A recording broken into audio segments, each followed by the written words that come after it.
세상의 그 어떠한 것도 주의 사랑 안에 있는 우리를 끊을 수 없는 줄로 믿습니다. 성도의 견인입니다. 성도의 견인. 하나님께서 택하신 백성은 성령을 통해서 결코 놓지 아니하시고 주의 나라에 이르기까지 이끌고 가신다는 거예요. 그리스도의 사랑으로 우리를 구원하심, 그 하나님 앞에 찬양하며 경배하는 삶이 되기를 간절히 소망합니다. 지난 한 주간도 일어나 빛을 발하라 하시는 주의 말씀을 듣고 세상 가운데에 빛으로 사셨는지요? 어둠과 사망과 좌절과 실패, 이 악한 모든 것에서 일어나라 하시는 주의 말씀, 엄한 말씀이 있었습니다. 이제 일어나기를 소망하는 모든 심령들에게 성령께서 임하셔서 힘을 주시고 인도해 주실 것입니다. 그리고 나아가서 생명의 빛, 구원의 빛, 소망의 빛, 영생의 빛, 사랑의 빛을 세상 가운데 비칠 때에 주께서 성령을 통해 만방의 모든 사람들이 그 빛을 보고 주께로 나아오리라 약속하셨습니다. 이 일에 순종하면 만민이 주께 나와 하나님 나라가 확장되어질 것이고 주의 교회가 날마다 부흥하며 성장하는 놀라운 역사가 있을 줄로 믿습니다. 제 믿음만 있는 것이 아니라 여러분들에게도 이 믿음이 있기를 간절히 축복해 드립니다. 매년 우리 교단에서는 2월과 그리고 9월 첫째 주를 이단 경계 주일이라 라고 해서 지정을 해서 주일을 지키고 있습니다. 우리 교단뿐만 아니라 타 교단에서도 주일 날짜는 다릅니다만은 이단 경계 주일이라고 해서 지키고 있는 교단도 있습니다. 우리 교단은 이제 2월과 9월 첫째 주일인데요. 제가 한 번도 이단 경계 주일에 이단 관련해서 말씀을 전한 적이 없습니다. 그래서 오늘은 특별히 이 이단 경계 주일을 맞아서 오늘 이단 관련하여서 오늘 말씀을 드리려고 합니다. 시대가 악해져 가면 갈수록 이 이단 또는 이단 사이비 이러한 것들이 우후죽순처럼 생겨납니다. 이것이 문제가 되는 것은 그들 자체의 어떤 교리나 그들이 주장하는 어떤 그런 것들이 문제가 되는 것이 아니라 그들이 얼마든지 자기들의 교리를 가지고 주장하고 또는 전할 수도 있습니다. 또 그것이 성경이 앞으로 나타날 일이다. 또 이전부터 그랬고 앞으로도 그럴 것이라 말씀했기 때문에 나타나는 것은 이상한 일이 아닙니다. 문제는 그러한 것들로 인해서 교회가 또는 주의 가정이 또는 믿는 자들이 큰 피해를 입기 때문이죠. 그래서 그 심각성을 알고 교단 차원에서 이단 경계 주일이라 그것도 1년에 2번이나 지키면서 그 심각성을 알고 교회와 그리스도의 가정과 그리고 각 성도 스스로를 보호하고 지키자. 거기에 의미가 있습니다. 이 이단 사이비의 목적이 바로 성도, 교인 또는 교회, 주의 가정 이러한 것들을 흔들어서 깨뜨리는 것이 바로 그들의 목적입니다. 특별히 2000년대 이후로 들어오면서 이단 사이비의 가장 큰 특징이라고 한다면 믿지 않는 세상의 사람들이 타겟이 아니에요. 믿는 사람들, 교회 다니는 사람들, 특별히 그들의 교리를 주장하고 그들이 전파를 할 때 믿는 사람들, 특별히 집에 교회 교회가 붙어 있는 집들, 그런 집들을 중심으로 해서 전하면서 그 교인들의 신앙을 흔들고 그 교회를 또는 그 가정을 흔들어 놓아서 무너뜨리려고 하는 그러한 시대가 바로 2000년 이후부터 계속해서 있었던 이 이단 사이비의 특징이라고 할 수 있습니다. 우리 교회도요. 교회에도 그들이 침투를 하기도 하고요. 우리 교회 1층에 보면 우편함이 있습니다. 거의 한 주나 2주, 최소한 2주 이 안에는 꼭 편지 한 통씩 와요. 신천지 예수 증거 장막, 바돌롬의 지파. 발음이 이상하면 이놈저놈 할 것 같은데 바돌로메가 나오는 이유는요. 이 신천지 같은 경우에는 12제자, 예수님이 12제자의 이름을 따서 12지파를 나누어서 우리나라를 12개로 나누었습니다. 그래서 각 제자의 이름을 가지고 각 지역을 나눈 거예요. 그래서 우리 이 경기 뭐 서부 이쪽 지역에 담당하는 지파가 이 바돌로메 지파인 거예요. 그래서 우리 교회도 그들 지파 속에 타겟이 되어져 가지고 우편함에 보면 꼭 그 편지가 와요. 바돌로메 지파 해가지고 내용은 그래요. 목사님, 당신은 잘못된 길로 가고 있습니다. 그 내용이에요. 그러면서 뭐 이러이러합니다. 당신이 잘못 전해서 교회 교인들이 큰 문제, 곧 지옥에 갑니다. 그러니 당신부터 깨달아야 합니다. 그래서 말씀은 이러이러한 것이 있습니다. 대단한지 몰라요. 한 번은 깜짝 놀란 적이 있습니다. 새벽 기도를 하러 들어왔다가 새벽 기도를 마치고 나가는데 로비에 그 편지가 놓여 있어요. 그전에 그냥 우편함에 꽂혀 있었던 것이 우리 교회 로비에, 여러분들 놀라지도 않아요. 로비에 나가는데 그 편지가 딱 놓여 있는 게 뭐 했다는 이야기입니까? 문이 열려 있다고 들어와서 편지를 놓고 간 거예요. 처음에는 새벽 기도 나오는 우리 교우가 한 데에서 혹시라도 하다가 그럴 일은 없고, 이게 새벽에 문이 열려 있는 줄 알고 우리 새벽 기도 하는 동안에 편지를 놓고 갔구나. 대단하다. 마주치면 어떻게 하려고 저렇게 열심으로, 한편으로 보면 참 그 열심과 열정이 대단하다라고 생각하면서도 한편으로는 참 그 무모한 그들의 행동, 그런 걸 보면서 지금 이 시대에 교회와 가정과 그리고 이 사회를 파괴하는 그런 악한 그런 범죄자들보다 이들의 행동이 더 악하다라는 생각을 하게 됩니다. 이미 기성교회로 자리를 잡고 복음을 전하고 또 신앙생활을 하고 있는 그런 가정과 교인들, 또는 나아가서 교회를 흔들려고 한다는 것 자체가 그 얼마나 무서운 행동입니까? 믿지 않는 사람들에게 자기들의 교리를 주장하고 그들을 전도의 대상으로 삼았다라고 하면 그들의 주장을 가지고 그들의 교리를 가지고 가는 거니까 그걸 뭐라고 말하겠어요. 근데 이미 교리를 가지고 성경을 가지고 살아가고 있는 교회와 그리고 가정과 그리고 이 성도들을 타겟으로 하고 있다. 이것만큼 불의하고 악한 게 또 있겠습니까? 교회까지 들어왔다는 게 말할 수 없는 그런 두려운 시대를 우리가 살아가고 있다라고 하는 것을 알 수 있습니다. 이러한 피해로부터 우리를 지키기 위해서 우리가 해야 할 두 가지가 있습니다. 지피지기면 백전백승이라고 말하지 않습니까? 그래서 먼저 나를 알아야 돼요. 곧 우리가 가지고 있는 신앙 또는 신학 또는 교리, 주요 교리가 어떠한 것인지를 잘 알아야 합니다. 교리라는 말이 어려운 건 아니에요. 성경을 기반으로 해서 세워놓은 마치 이 기둥과 같은 거예요. 성경이 집이라고 한다면 그 집에 기둥 같은 역할을 하는 것들이 교리입니다. 그래서 성경에 나와 있는 여러 가지 사상과 여러 가지 주장들을 하나로 뭉쳐서 요약해 놓은 것.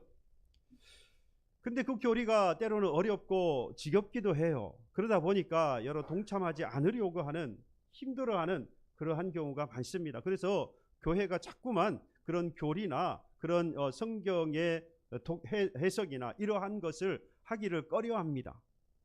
그런데 단언코 여러분들에게 말씀을 드리지만 이 마지막 때에는 결국 이 악한 이단 사이비, 이러한 교리를 가지고 있는 이들과의 우리의 싸움인 거예요. 시간이 지날수록 그래서 내가 가지고 있는 이 신학과 교리를 바로 세우지 못하면 결국 이단 사이비에 넘어갈 수밖에 없는 겁니다. 생각해 보세요, 여러분. 내 것이 없는데 다른 사람의 주장이 맞는지 틀린지 어떻게 압니까? 내가 정확하게 가지고 있는 게 있어야 그 사람들이 말하는 것이 잘못된 것인지 맞는 것인지 구별을 할 수 있지요. 내 것이 없으니까 당연히 그들의 말에 마음이 쏠리고 생각이 넘어가서 그들의 주장에 따라가게 되어지는 것입니다. 나를 알아야 되는 것이죠. 아는데 열심을 내야 됩니다. 뿐만 아니라 나아가서 뭐 하겠습니까? 상대가 어떠한 주장을 가지고 있는지, 무엇이라 말하는지 알아야 되겠죠. 나아가서 또한 중요한 것 한 가지는 저와 여러분들 안에 또는 우리의 가정에 그리고 우리 교회에 이러한 이단이 있지는 않는지를 살펴야 합니다. 이단 사이비가 들어왔다는 이야기가 아니라 우리 모두에게 이단 사이비 그런 성향을 가지고 있어요. 이단성을 가지고 있어요. 이상하게 들을 말이 아니고요. 하나님의 말씀을 100% 정확하게 옳게 해석하거나 그것을 교리로 가지고 있는 사람은 단 한 사람도 없습니다. 그러면 그 사람이 하나님일 거예요. 그런 사람은 있을 수 없어요. 때로는 조금 부족하고 잘못된 오석을 할 수 있습니다. 그러니 그것들을 날마다 뭐 해야 합니까? 하나님의 말씀을 통해서 조금씩 계속해서 몰아내야 하는 거예요. 우리 모두는 그런 것들을 가지고 있습니다. 그러니까 계속해서 뭐 해가라? 그러한 것들을 깨닫고 계속해서 몰아쳐야 하는 겁니다. 우리 안에서 그것들을 다 제거해 나아가야 하는 겁니다. 그런데 이미 습관, 이미 그것들이 몸에 배어 있고 생각을 이미 꽉 갖고 있다 보니까, 고정관념이 생기다 보니까 이것들을 깨는 데 있어서 주저해요.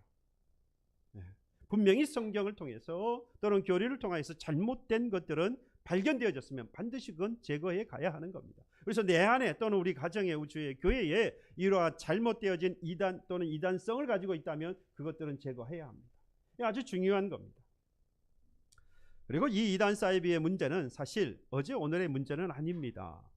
과거뿐만 아니라 이 시대 또는 한국 교회 지금 이때뿐만 아니라 이미 과거 초대교회 때부터 이 이단의 문제는 아주 극심했습니다. 예수께서 승천하신 이후에 이 땅에 교회가 세워지고 그 교회가 하나님의 말씀에 따라서 성장하고 부흥해 가는데 그 가운데서 함께 계속해서 성장해 왔던 게 바로 이단입니다. 초대교회 가운데에서 갈라디아 교회라든지 또는 고린도 교회라든지 데살로니가 교회, 에베소 교회 뭐 말할 것 없이 처음에 세워졌던 초대교회들의 각각의 문제, 여러 문제들이 바울에게 발견되어지고 전해지면서 바울이 이것들을 친히 다 가서 가르칠 수 없으니까 서신을 통해서 그들에게 전달을 합니다. 그래서 때로는 칭찬하고 때로는 권면도 하고 그리고 잘못된 것들에 대해서 지적하여서 교리로 훈계하고 가르치게 되어지는데, 그들 가운데에서 바로 이 이단에 대한 이야기도 상당수 있어요. 갈라디아 교회 같은 경우는 갈라디아 교회라고 해서 이름이 갈라디아 교회는 아닙니다. 심국천 교회 이러는 것처럼 심국천 교회, 갈라디아 교회가 아니라 갈라디아 지방에 있는 여러 교회들 또는 그들에 있는 성도들 이런 거예요. 마찬가지 데살로니가 뭐 고린도 마찬가지입니다. 여러분 어쨌든 이 갈라디아 교회 같은 경우에는 그곳에 거짓 교사들이 들어와서 다른 복음을 전한다라고 했습니다. 바울이 전한 복음은 그리스도의 복음이고 하나님의 은혜의 복음이었습니다. 그러니까 예수 십자가를 통하여서 받는 구원, 온전히 하나님의 은혜로 예수 그리스도를 통하여서 죄 용서함을 받고 거저 받는, 값없이 받게 되어지는 구원의 은혜를 이야기하는데, 곧 하나님의 은혜에 관한 다른 복음을 전하고 있는데 거짓 교사들이 들어와서 다른 복음을 전하더라라는 겁니다. 이때 다른 복음이라고 하면 아주 간단하게 예수를 통하여서 구원받을 뿐만 아니라 플러스 율법을 지켜야 한다. 그 율법의 핵심 가운데는 할례가 있었어요. 유대인들이 생각할 때에 유대인 가운데에서 그리스도인 된 사람들과 헬라 사람들, 이방 사람들 가운데 예수 믿고 기독교인 된 사람들이 한 교회를 이루고 있는 거예요. 그 가운데에서 누가 힘을 발휘하려고 하겠어요? 우리가 유대인이다 라고 했던 이 사람들이 교회에서 힘을 가지려고 하다 보니까 주장했던 바가 뭐냐? 너도 예수 믿고 나도 예수 믿는다. 그래서 우리가 구원을 받지만 너는 이방 사람이야. 그래서 우리가 지키는 우리 조상들의 율법, 그들의 규례, 특별히 가지고 있었던 할례, 이를 너희들도 행해야 한다. 그래야 뭐 한다는 거예요? 구원받는다.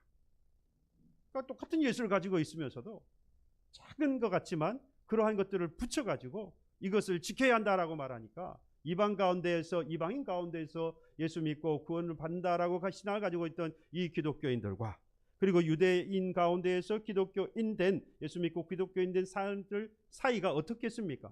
자꾸만 분열과 분쟁이 일어나는 거예요. 이게 바로 다른 복음이었습니다. 이로 인해서 교회가 계속해서 흔들리는 것이었습니다. 고린도 교회도 사실 마찬가지였습니다. 고린도 교회의 중심은 예수 그리스도의 십자가의 도를 통하여서 배울 것이 있다고 해요. 섬김과 그리고 겸손이라고 말했어요. 섬김과 겸손. 근데 여러분들 고린도 교회의 특징이라고 한다면 철학 사상이 아주 발달한 헬라 사상 가운데에서 보면 헬라 사상 자체가 그렇죠. 헬라 철학 자체가 관념이라든지 또 이성이라든지 뭐 이런 것들이 아주 중요했던 바로 그 문화입니다. 그런데 예수 십자가의 도는 전혀 다른 거예요. 겸손을 말하고 섬김을 말하고 이러니까 당시의 문화와는 전혀 맞지 않는 거죠. 그러다 보니까 이걸 배척을 하는 거예요. 그건 아닌 것 같다. 뿐만 아니라 그런 이성과 그리고 그런 관념 사상이 주요했던 시대이다 보니까 성령이 계시한다, 이걸 믿지 않으려고 하는 거죠. 보이지 않는 성령이 계시하고 말씀한다, 가르치신다, 이를 받아들이지 않아요. 뿐만 아니라 무관심한 거죠. 거기에 대해서 무관심합니다. 특히 부활의 교리에 대해서는 잘못 이해하거나 아예 믿지 않기도 했습니다. 그게 교회 안에 있었어요. 그런 사람들이 있었습니다. 데살로니가 교회도 마찬가지입니다. 데살로니가 교회 하면은 여러분들 딱 한마디로 어떤 교회냐? 재림교회라고 생각하시면 돼요. 다른 어떤 교회보다도 재림에 대해서 관심이 많았다는 겁니다. 예수님께서 승천하시면 속히 오리라 약속의 말씀이 있었습니다. 그러니까 이 데살로니가 교회 같은 경우는 예수께서 다시 오신다라고 하신 그 날을 기다리고 있는 거예요. 그래서 오늘 오시나 내일 오시나 주께서 속히 오시리라는 그 약속의 말씀이 어떤 날짜를 지정하고 있는 것이 아님에도 불구하고 바로 오늘 온다 또는 내일 온다, 그러니까 아주 급박한 시간을 정해놓고 기다리고 있는 거예요. 그러다 보니까 아주 뭐라 그러죠? 안 좋은 일들이 생기기 시작하는데요. 데살로니가 후서 이렇게 말합니다. 3장 11절에 보면 규모 없이 행하여 도무지 일하지 아니하고 일만 만드는 자들이 있었다라고 했습니다. 생업을 포기한 거예요. 왜? 주님 오시는데 뭐하러 일해? 그러면서 교회 안에 분란을 일으키고 분열과 분쟁을 일으키게 되어지는 겁니다. 여러분, 사람이 신앙을 가지고 열심히 일하지 않으면요, 딴짓합니다. 성도도 마찬가지예요. 신앙을 가지고 열심으로 믿음 생활하지 않으면 교회 안에서 뭘 만들어요? 여러분들 한 적이 없으니까 모르시는 거예요. 일을 만들어요. 사고를 칩니다. 문제를 만들어요. 바로 데살로니가 교회가 그러했던 것입니다. 외부적인 탄압이 계속해서 교회가 다 방하게 되어지니까 이제 탄압에서 빨리 예수가 오시면 벗어날 수 있는데 예수가 안 오시니까 나중에는 어떻게 되느냐? 신앙을 포기해버리는 거예요. 문제를 일으키는 사람이 있죠. 신앙을 포기하는 사람이 있죠. 그러니 교회가 온전할 수 있겠습니까? 외부에서 탄압이 있지요. 거기다가 또 사람 가운데 이 종말론을 주장하고 있고 또 누군가는 게으르고 나태해지고 교회가 엉망진창이 되는 겁니다. 또한 요한계시록에 나오는 소아시아 7교회 가운데서 가장 먼저 등장하는 에베소 교회도 마찬가지였습니다. 에베소 교회 가운데에서는요, 여러분들 많이 들어보셨을 거예요. 영지주의자. 그래서 이 에베소 교회에 하나 예수님께서 책망하셨던 내용 가운데에서 니골라당을 따랐다고 했거든요. 니골라당. 이 니골라당이 바로 이 영지주의의 극단적 영지주의자들입니다. 영지주의자는 뭐냐? 간단해요. 영은 거룩하고 육은 악하다. 그래서 영은 구원받았다. 그래서 육은 버림받았다. 그러니까 이게 아주 이분법이에요. 그래서 영이 구원받았으니까 육체는 악하여서 죄를 범하여도 이미 구원받은 영에게 이런 어떤 영향력을 끼칠 수 없다는 거예요. 그러니까 영이 구원받은 사람은 뭐 하십니까? 육체는 뭐하고 살아도 돼요? 아무렇게나 살아도 아무 문제가 안 되는 거예요. 이미 그 육체는 악한 것이니까. 악한 것이 죄를 범하는 건 당연하다는 거예요. 그러니까 육체는 그냥 아무렇게나 살아도 돼. 그러나 영은 구원받았으니까 이게 바로 영지주의자고, 그 영지주의자의 극단론자들이 바로 이 니골라당이었어요. 바로 이게 이 에베소 교회가 가졌던 아주 큰 문제였습니다. 생각해 보세요. 한쪽에서는 거룩한 교회라고 해서 그 순수함과 정결함과 거룩함을 지키려고 하고, 한쪽에서는 우리 영이 구원받았기 때문에 육체는 마음대로 살아도 돼. 그래서 음란한 행동과 방탕함과 탐욕과 탐심, 이러한 것들이 팽배한, 이런 두 부류가 나뉘어져 있으니 교회가 얼마나 또 어수선하겠습니까? 이 모든 것들이 다 이단 사이비가 교회에 들어와서 일어나는 일들이다라는 것입니다. 그러니까 이단 사이비가 가지고 있는 그 자체로서의 교리가 문제가 아니라 그로 인하여서 뭐가 되는 게 문제라는 거죠? 교회에 들어와서 교회가 분열하고 분쟁하는 것이 바로 문제라는 것입니다. 사실 분열과 분쟁을 일으키는 것이 바로 이단 사이비가 가지고 있는 목적인 것이죠. 교회가 교회로서의 순수성을 지키기 위해서 이단 사이비를 당연히 뭐 해야겠습니까? 멀리 해야죠. 그들과 거리를 두는 것이 마땅합니다. 그런데 또 문제가 되는 것이, 그러다 보니까 교회는 뭐 하는 것입니까? 주의 사랑 안에서, 성령 안에서 하나 되어져야 하는 교회잖아요. 그것이 교회의 목적 아니겠습니까? 그런데 자꾸만 뭐 하게 되죠? 네 편 내 편 갈라지게 되는 겁니다. 분쟁을 하게 돼요. 왜? 나를 지키려고 하다 보니까 그렇게 분열하고 분쟁하게 되어지는 거예요. 이게 바로 이 이단 사이비의 목적인데 거기에 넘어가게 되어지는 거죠. 우리가 코로나를 겪으면서 이걸 너무나도 절실하게 느끼지 않았습니까? 사실 이 사실을 모르고 지금도 분열하고 분쟁하는 교회들이 얼마나 많은지 모릅니다. 교회 내에서도, 그리고 교회가 교회와 상대하여서 이런 분열과 분쟁이 일어났어요. 여러분들, 교회에 모여서 예배해야 한다고 그렇게 주장하고 목숨을 거는 사람이 있는가 하면, 아니 이와 같이 정부의 시책이, 그런데 정부의 시책에 따라서 코로나가 있으니 교회에서 모이는 걸 피하고 온라인으로 예배드리는 것이 맞지 않느냐.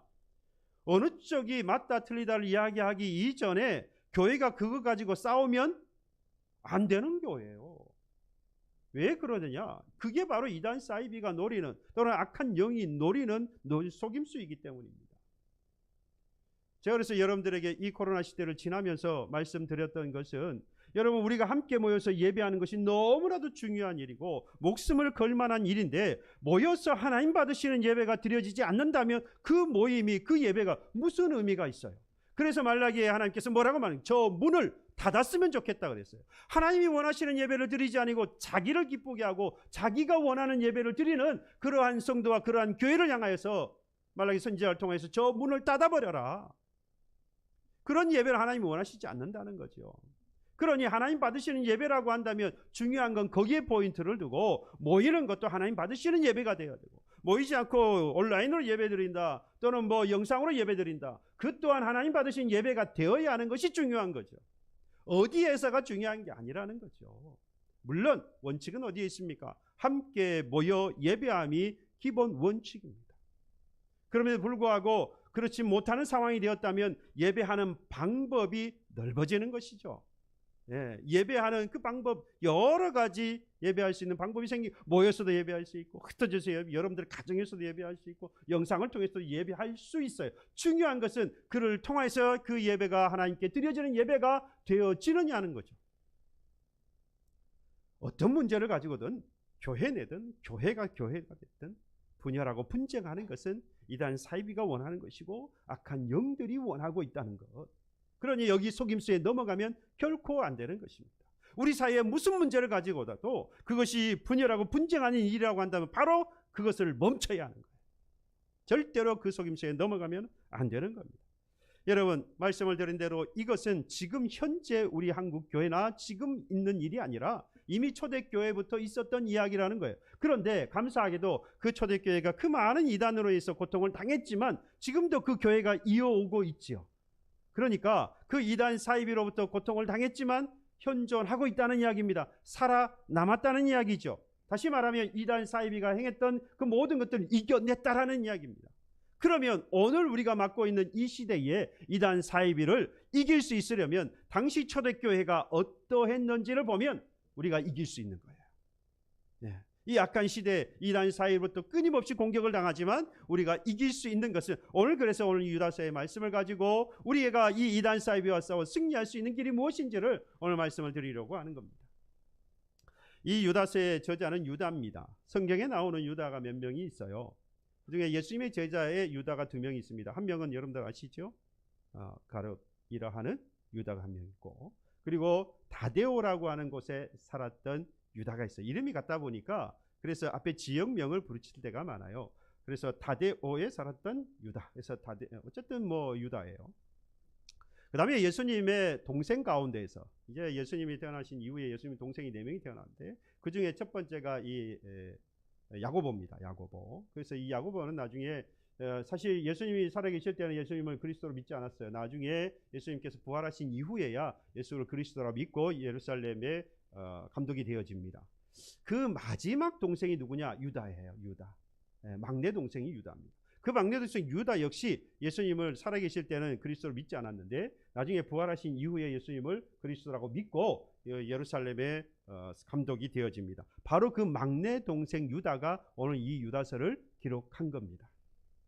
참 하나님께 귀하게 쓰임 받은 것이죠. 물론 예수님 계실 때에는 그리스도를 인정하지 못했지만 그 이후에 부활하신 예수님을 통하여서 그가 예수를 그리스도라 인정하고 믿고 심지어 예루살렘 교회 감독이 되었으니까 참 귀한 일을 감당한 이 유다라 할 수 있습니다. 그가 기록하고 있는 이 유다서를 천천히, 한 장밖에 안 돼요.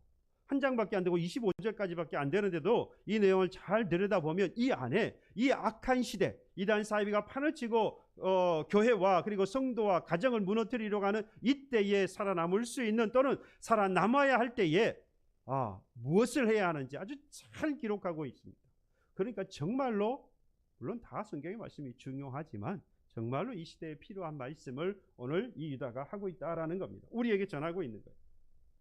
자, 3절에 먼저 말씀을 볼까요? 본문의 말씀은 사랑하는 자들아, 우리가 일반으로 받은 구원에 관하여 내가 너희에게 편지하려는 생각이 간절하던 자에, 그러니까 편지할 이유가 있었던 거예요.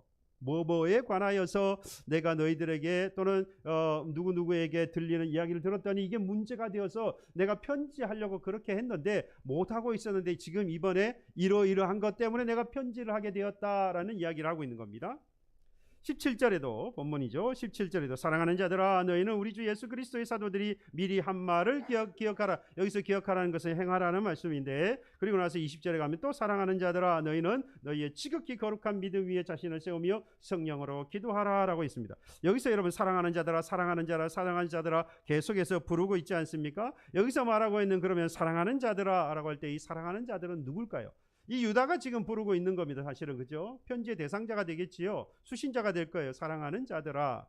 이 유다가 사랑하는 자들아라고 부를 때에 이 사랑하는 자들은 오늘 이 1절의 말씀을 보면 확장해서 생각할 수 있어요. 형제인 유다는, 야고보의 형제인 유다는 부르심을 받은 자 곧 하나님 아버지 안에서 사랑을 얻고 예수 그리스도를 위하여 지키심을 받은 자들에게 편지한다. 그러니까 유다가 누구에게 편지하는 거예요? 부르심을 받은 자로서 하나님 아버지 안에서 사랑을 받고 예수 그리스도를 위하여 또는 예수 그리스도를 통하여 지키심을 받은 자. 여러분들 하나님의 부르심을 받은 자가 맞습니까? 예, 그렇습니다. 저와 여러분들 하나님의 부르심을 받은 자들입니다. 그 하나님의 부르심을 받은 자들을 곧 누구라고 그랬습니까? 하나님 아버지의 사랑을 받은 자이고 예수 그리스도를 통하여서 뭐한 사람들? 지킴을 받은 사람들. 그러니까 바로 우리들에게 지금 야고보를 통해서 하나님께서 말씀하고 있다. 그를 부를 때 우리를 뭐라고 부른 거예요 지금? 사랑하는 자들. 하나님께서 우리를 뭐라고 부르시고 계시는 거예요 지금? 사랑하는 자들아 라고 부르고 있습니다. 아멘이 안 나와요, 그죠? 야, 하나님께서 사랑한다고 부르시는데, 아담이 에덴 동산에 있을 때 하나님께서 아담아 부르실 때 아담이 예 하고 말았을까요? 나를 창조하시고 이 에덴 동산에서 모든 것을 누리게 하신 그 하나님 앞에 얼마나 감격적이었겠습니까? 그 하나님께서 아담아 부르실 때 마치 그와 같이 이 땅을 살아가는 저와 여러분들에게 전능하신 하나님께서, 창조주신 하나님께서 사랑하는 자야 라고 부를 때에 우리는 감격할 수밖에 없습니다. 우리가 그런 부름을 받을 만한 사람이 아니니까요. 예수 그리스도를 통해서 지킴을 받을 만한, 인도를 받을 만한 사람이 아니었어요. 죄인이었으니까요.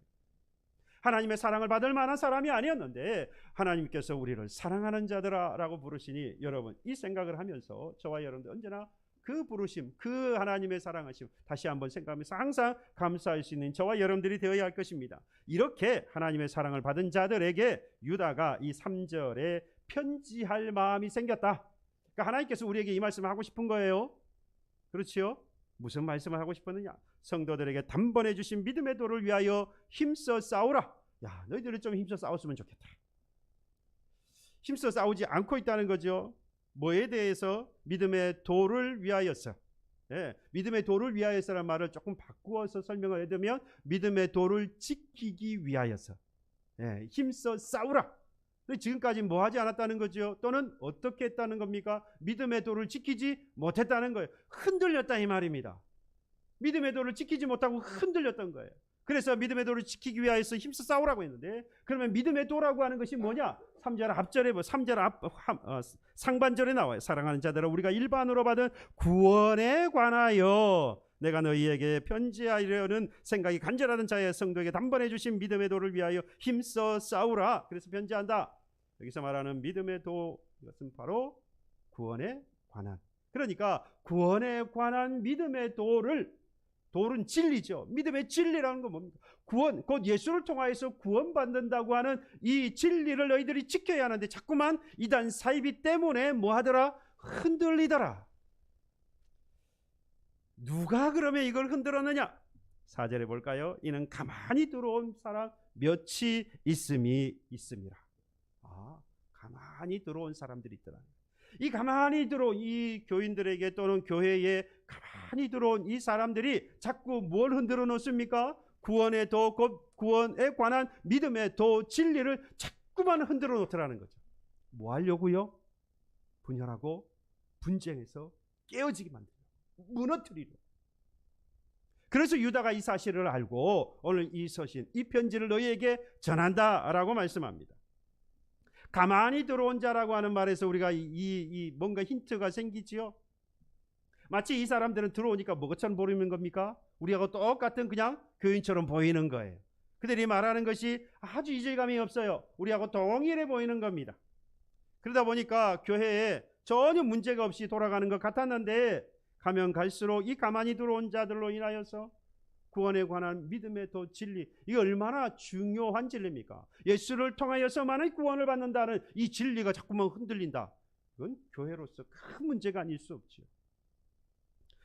이중에 가서는 본색이 드러나는 겁니다. 그래서 지금 뭐 한 거예요? 흔들렸다 이 말이 아니겠습니까? 처음에는 똑같았어요. 가만히 들어왔으니까 몰랐는데 시간이 지나다 보니까 결국 우리의 믿음을, 그래서 가정과 교회를 흔들어 놓는 그런 결과가 와서 큰 어려움을 당하게 되더라. 여러분, 이게 이단 사이비의 특징입니다. 이 이단이란 말 자체가 그렇잖아요. 한자로 보면 달을 이의 끝단입니다. 그러니까 처음은 같아 보인다는 거예요. 근데 시간이 가면 갈수록 끝으로 가면 끝이 다르더라는 거죠. 처음은 같아 보이는데 가면 다른 거예요. 사전적 의미로 보면 이 이단은 정통교리에서 어긋나는 사고와 방식이다라고 정의를 했는데, 종교적인 의미로 본다면 기성교회가 가지고 있는 교리나 또는 주장에서 벗어나는 것을 이단이라고 총칭을 하는 겁니다. 그걸 전하는 사람들을 이단, 사이비 종교자, 그렇게 이야기가 되겠죠. 그들의 주장과 교리가 그들이 가지고 살아가는 건 문제가 없어요. 그렇게 사는 것이 그들의 주장이고 교리니까 뭐라고 말하겠어요? 문제는 아까도 말씀을 드린 대로 뭐라는 겁니까? 그것을 가지고 교회에 가만히 들어왔다는 거예요. 그걸 가지고 가만히 들어온 거예요. 뭐 하려고? 교회를 깨고 교회를 분쟁하고 분열하게 만들려고, 교회를 깨버리려고, 가정을 깨려고, 믿는다는 사람들을 흔들어 놓으려고, 구원에서 떨어지게 만드는 것이죠. 대부분요, 이쯤 되어지면은 돌아서기 어렵습니다. 같은 줄 알고 받아들였고요, 시간이 지나버렸습니다. 조금씩 그들이 전하는 교리를 받아들인 거예요. 그러면서 그것을 새로운 교리로 인정을 하는 겁니다. 그러다 보니까 이미 되돌아서기에는 시간이 너무 지나버렸어요. 그래서 한번 이단에 빠진 사람들은 좀처럼 돌아오지 못하지요. 그 외에도 다른 이유가 있긴 합니다만은, 이 이단과 사이비는 그래서 조금 다르긴 합니다. 사이비 같은 경우는, 이단 같은 경우는 교회 또는 기존의 교회의 모습을 가지고 있어요. 끝이 다를 뿐이지. 그런데 문제는 거기에는 이제 교회도 있고 성령도 있고 하나님도 있고 예수도 있고 구원도 있고 다 있어요. 근데 가면 나중에 끝이 다른 거죠, 주장하는 바가. 그런데 사이비 같은 경우는 아예 처음부터 교회의 모습이 아니에요. 종교의 모습이 아니에요. 그래서 차이가 있어요. 어쨌든 간에 이것이 교회나 또는 가정에 들어와서 또는 성도의 신앙을 흔들어놓고 깨어놓고 무너뜨리는 것이 목적이 되기 때문에 우리가 이걸 합쳐가지고 이단 사이비라고 이야기를 통칭해서 부르는 겁니다. 어쨌든 교회와 가정 그리고 사회에 무리를 일으키고 분열과 분쟁을 조장하는 자들, 이들이 바로 이단 사이비인데, 이들이 들어와서 끊임없이 공격을 할 겁니다. 앞으로도 이 일은 계속되어질 거예요. 그래서 저는 항상 기도합니다. 제가 개인적으로 기도할 때도 그렇고, 우리가 수요 기도회에 모였을 때고 새벽에도 그렇고, 우리가 함께 기도할 때도 제가 놓치지 않고 기도하는 바가 바로 이 부분입니다. 우리 교회에 분열과 분쟁이 있어서 분열과 분쟁이 없도록 기도하는 것이 아닙니다. 앞으로 계속해서 이단 사이비가 이 교회를 공격하여서 분열과 분쟁을 일으킬 것이기 때문에 이를 미연에 방지하기 위해서 기도하는 겁니다. 이 교회의 분열과 분쟁, 원망과 불평을 이기고 성령 안에서 하나 되는 교회가 되게 하옵소서. 뿐만 아니라 하나님만 바라보고 의지하는 교회가 되게 하옵소서. 이 기도하는 이유가 여기에 있는 거예요. 이 이단 사이비가 얼마나 악하게 교회를 공격하고 있으니 우리는 그래서 반드시 기도해야 합니다. 나 스스로도 지키기 위해서뿐만 아니라 우리 가정과 주의 교회를 지켜나가기 위해서 기도하는 교회와 저와 여러분들이 되기를 간절히 소망합니다. 이렇게 가만히 들어와서 교회와 교인을 분열하고 분쟁에 빠지도록 하는 그러한 사람들, 곧 오늘 4절에 말씀하고 있는 이 가만히 들어온 자들, 이 자들의 모습이 어떠했는지를 오늘 4절과 그리고 17절로 19절까지의 말씀에 하고 있습니다. 4절이나 19절, 17절로 19절의 말씀에 나오는 이 가만히 들어온 자의 모습은 동일해요. 17절로 19절은 좀 더 자세하게 설명했다라고 보시면 됩니다. 4절을 보니까 이 가만 들어온 사람들의 모습이 어쩌느냐? 그들은 옛적부터 이 판결을 받기로 미리 기록된 자니 첫 번째, 경건하지 아니하여 우리 하나님의 은혜를 도리어 방탕한 것으로 바꾸고, 두 번째, 홀로 하나이신 주제 곧 우리 주 예수 그리스도를 뭐하는 자들이라고요? 부인하는 자들이다 라고 했습니다. 보십시오. 경건하지 아니하여 우리 하나님의 은혜를 도리어 방탕한 것으로 바꿨다. 여러분, 제가 예배소 교회 이야기하면서 영주주의자 이야기를 했지요. 이 영주주의자는 영은 구원받는 거룩한 것이고 육은 악한 것이다. 그래서 죄된 것이다 라고 했습니다. 여러분, 그러다 보니까 방탕한 생활을 하는 거예요.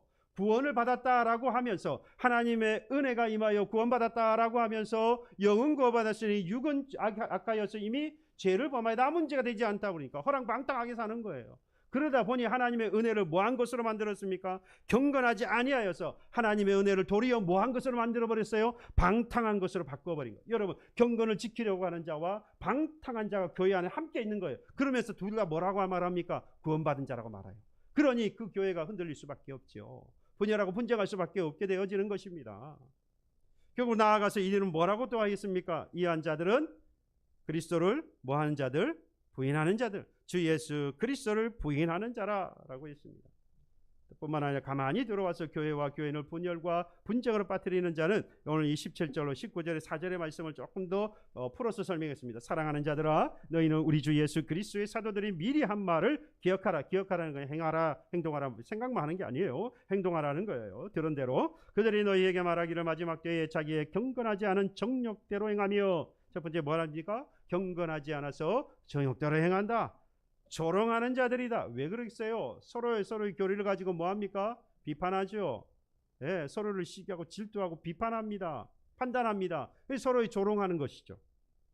뿐만 아니라 이 사람들은 분열을 일으키는 자며, 당연하죠. 육에 속한 자며 성령이 없는 자라.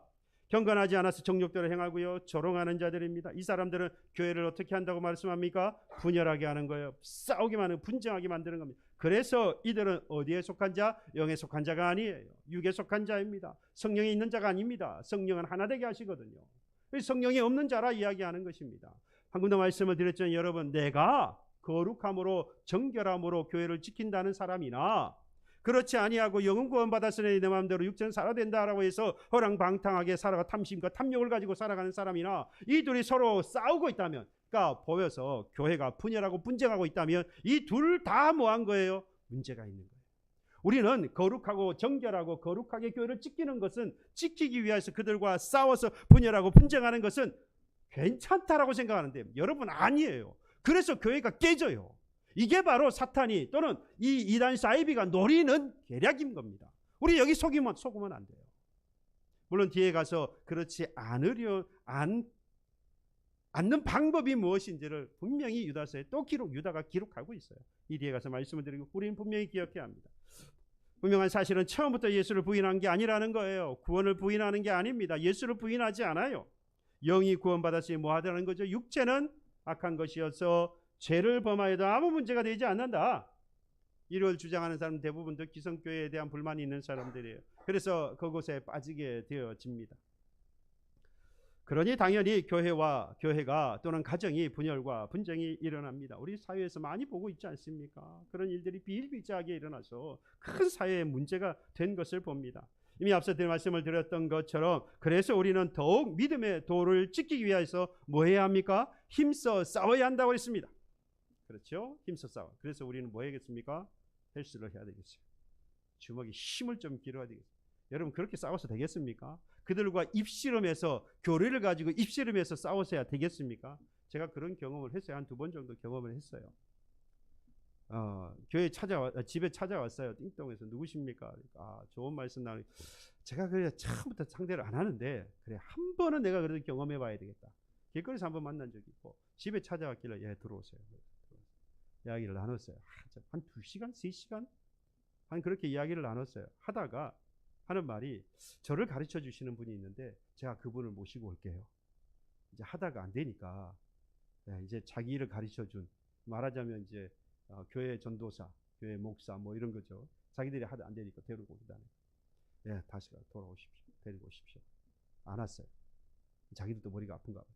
저도 한 2-3시간 그러고 나니까 상대하고 났더니 머리가 지끈지끈하고 열이 나고 얼마나 지치는지 여러분 상대할 일이 아니에요. 그들과 가지고 교리를 가지고 입술이 만다고 될 일이 아닙니다. 그들을 무력으로 행사해서 쫓아내겠습니까? 여러분 하나님께서 그것을 힘써 싸우라고 말하는 게 아닙니다. 힘써 싸우는 것은 무엇이냐? 20절에 말씀합니다. 사랑하는 자들아 너희는 너희의 지극히 거룩한 믿음 위에 자신을 세우며 성령으로 뭐하라고 말합니까? 기도하라 라고 말씀합니다. 가만히 들어온 사람들, 그래서 이단에 빠지게 만드는, 그리고 교회를 하여금 가정으로 하여금 분열과 분쟁하게 만드는 가만히 들어온 이 이단 사이비로부터 자신의 믿음의 도를 지키는 것, 곧 구원에 관한 믿음의 진리, 믿음의 도를 지키기 위하여서 경건한 그리스도인으로 살기 위한다면 성령으로 뭐 해야 한다는 거예요? 힘써 지켜야 할 것이 있는데 기도해야 한다는 겁니다. 힘써 싸우는 것은 기도하는 거예요. 기도하는 것이 이단 사이비와 힘써 싸우는 것입니다. 기도하는 것이 바로 이단 사이비로부터 나의 믿음의 도, 구원에 관한 믿음의 진리를 지키면서 경건한 그리스도인이요 교회로 살아남는 길인 거예요. 그러면 성령으로 기도한다라고 그러니까 너무 추상적인 거야. 정리를 해드릴게요. 성령으로 기도한다 그러니까 기도하는 건 알겠는데 성령으로라는 말이 도대체 뭐냐? 2가지를 기억하시면 돼요. 성령으로라는 말은, 성령으로 기도한다는 말은 첫 번째는 성령이 기도할 때에 뭐 하실 거라, 내가 기도할 때에 성령께서 나를 도우실 것이라고 하는 믿음을 가지라는 거예요. 기도할 때에 성령이 돕지 아니하면 기도할 수 없어요. 기도해도 응답되어지지 않아요. 분명히 야고보서에 하나님 말씀하셨어요. 그러니까 성령으로 기도한다는 첫 번째 뭐라고요? 내가 기도할 때에 성령이 도우시리라. 두 번째는 뭐겠습니까? 그런 성령으로 기도한다는 것은 성령으로 내가 기도하면 반드시 성령을 통하여 하나님께서 뭐 하시리라? 응답하시리라는 믿음을 갖는 거예요. 그게 성령으로 기도하는 거예요. 둘 다 믿음인데요. 하나님이 내가 기도할 때에 도우시리라. 내가 기도한 것을 반드시 응답하시리라. 여러분 하나님께서 내게 응답하시리라는 믿음의 확신이 없고 하나님께서 내가 기도할 때에 성령으로 도우시리라고 하는 그 믿음의 확신이 없으면 기도를 끝까지 할 수 없어요. 하다가 중단하거나 아니면 기도해도 별 응답도 없고 뭐 그렇더라라고 하면서 사실은 그건 누구에게 문제가 있었던 겁니까? 바로 나에게 문제가 있었던 거예요. 주님께서 분명히 약속했습니다. 야고보서 4장 2절 3절 너희가 얻지 못하면 구하지 아니하며 구하여도 받지 못하면 정욕을 쓰려고 잘못 구함이라고 했습니다. 구하면 반드시 하나님이 응답하신다고 했어요. 믿음으로 구하는 기도는 역사하는 힘이 있다라고, 능력이 있다라고 했어요. 그러니 기도하면 분명히 이루어지는데 정욕으로 내가 쓰려고 잘못 구하지 않는 이상은 분명히 기도하면 성령으로 기도하면 곧 하나님이 도우시라는 믿음 또는 응답하시라는 믿음으로 기도하면 반드시 하나님이 주신다는 거예요. 야고보서 1장 6절로 8절 말씀합니다. 의심하지 말고, 그렇죠? 오직 믿음으로 구하고 조금 더 의심하지 말라. 의심하는 자는 마치 바람이 밀려 요동하는 바다 물결 같으니 이러한 사람은 무엇이든지 죽게 얻기를 뭐 하지 말라고요? 생각도 하지 말라. 두 마음을 품은 자라고 했어요.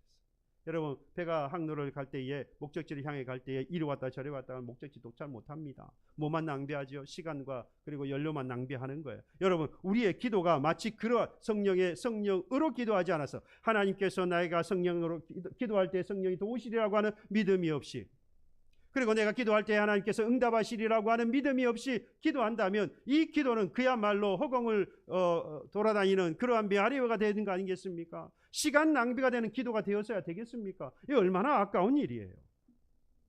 하나님은요 우리가 성령으로 도우심을 믿고 기도함으로 우리를 미혹하여 분열과 분쟁을 일으키려는 이단 사이비와 함께 싸워 이기기를 원하고 계시는 하나님인 줄로 믿습니다. 저와 여러분들 기도하며 성령이 분명히 도우십니다. 여기서 우리가 간과하지 말아야 할 게 있습니다. 그래요, 좋습니다. 성령으로 기도해야 하겠다.